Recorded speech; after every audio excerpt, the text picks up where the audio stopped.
Hi, I'm Mrs. Samuels. I am a middle school math teacher at Reese Puffer, and I wanted to kind of show you guys exactly what is the expectation or what does math look like now that we are going to be kind of online learning. So I want to show you guys exactly how to do that because you probably have never had to do that before. So I'm going to show you guys the email that I had just sent you, and this can apply to any math email that you're going to receive over the next few weeks of kind of like what are you going to do with that information. So let me show you that real quick. So you receive an email from your math teacher, and my first link was a check-in. It's on your Google forums, and I had my first question, which is something that looks like this. So when I first read this, it says the diagram shows two parallel lines cut by a transversal.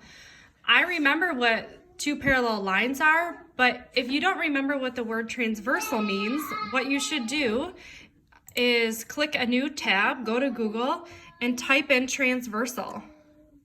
So again, parallel,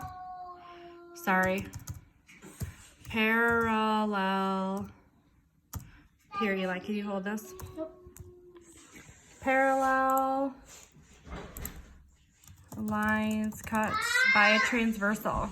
And you're gonna hear my kids in the background, and that's totally fine.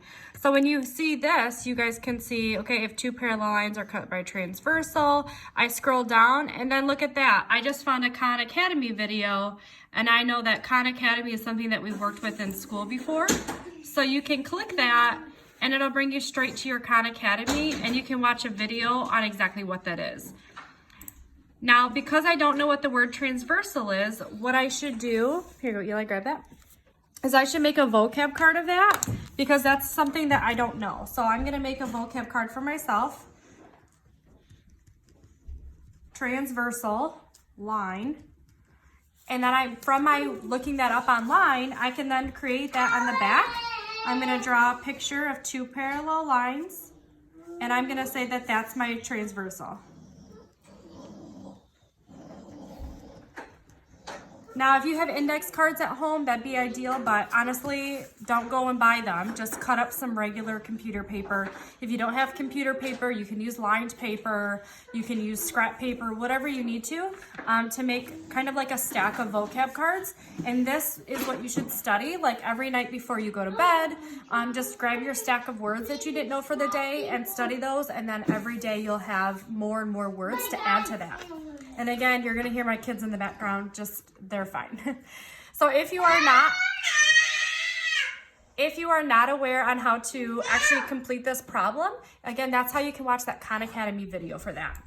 So next, when you look on the Google check-in, and Eli, if you could show the video or the screen, please.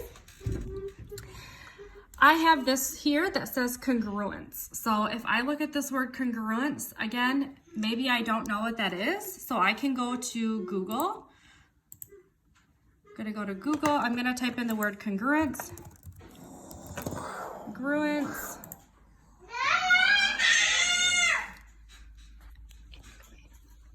And I'm gonna see here, this agreement of harmony, okay, that's cool. That really doesn't sound like anything with math. So I'm gonna just keep looking.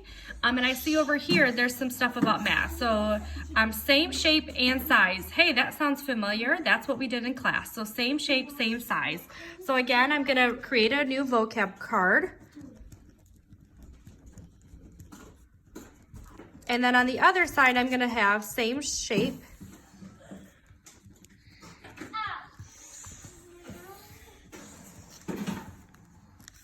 Now, if you have your math binder and if you're with me, you can see that a lot of these vocab words are actually going to be in the front of your binder. Because remember, out of every single book that we've done this year, at least for my class, we've actually ripped out all the vocab words in the back and we've put them in the front of our math binder. So all of these words actually are going to be in there for you to look up. So you kind of have one central place, at least for my kiddos. Now, if you aren't in my class, you still have hopefully most of your workbooks. So if you don't have the Google part, or if this is really confusing, you can still look those up in those past books from us. So here's another line, here's another word, and I'm gonna put that in my pile. So now when you go to your email, you're gonna click the second one here, and mine is gonna bring you to a Khan Academy. And I assume no matter what class you're in, you're gonna have some Khan Academy things to go to. So I had already placed that I needed a hint, and this is 1 hint out of 3. So this is my first hint out of the 3. Because if I look at this and this is really scary to me and I don't know how to do this, Khan Academy can help you with this. So if I'm gonna say, all right, I still don't know how to do that, the first thing I'm gonna do is write that down on my piece of paper. So Eli, can you show them my paper, please? So you can see here that I've copied down the problem. I'm not just staring at it and trying to figure out in my head. I'm gonna try to do something. So, all right, I remember something with parentheses. I'm going to first distribute. So 6 times -2 is -12g, and 6 times -1 is gonna give me -6. I have another negative here, but I'm not really sure on what to do here. So I'm gonna get another hint. Okay, because I don't remember ever seeing that negative. So now I can see here, all right, negative, and I see that that went to the -13 and it turned this positive into the negative. Hey, they distributed the negative. So I'm gonna go back to my paper and distribute the negative. So I have -13g minus 2, okay? And now I'm gonna try to solve this on my own. And I'm not even gonna look at my screen. Okay, I'm not even gonna look at my screen at all. What I wanna do is make sure that I'm gonna go through each of these. So now that I've learned this step, I'm actually gonna stop and I'm gonna cover that up and I'm gonna rewrite the problem over again and I'm gonna try it again. Notice that I stopped. I didn't even go on to solving the equation. I just stopped and I'm gonna try it again. So I'm gonna rewrite the problem down and I'm gonna go over again. And if I get stuck, I'm gonna look at the next step and then I'm gonna stop. I'm gonna cover that up and I'm gonna do that again so then I can get through the whole problem by myself. Okay, so if that is getting confusing to you, again, you wanna stop and go over it again and again. You may take one entire piece of paper to do one problem and that's totally okay. I hope this helps. Also with Khan Academy, there is a video right here. So Eli, if you could come back over. So here on Khan Academy as well, there's if you're stuck, you can watch a video as well. And this will show you here how to solve that there. So again, if you are with my class, you have your Khan Academy or any check-ins that you will be receiving over the next few weeks. This is just one way to go through that.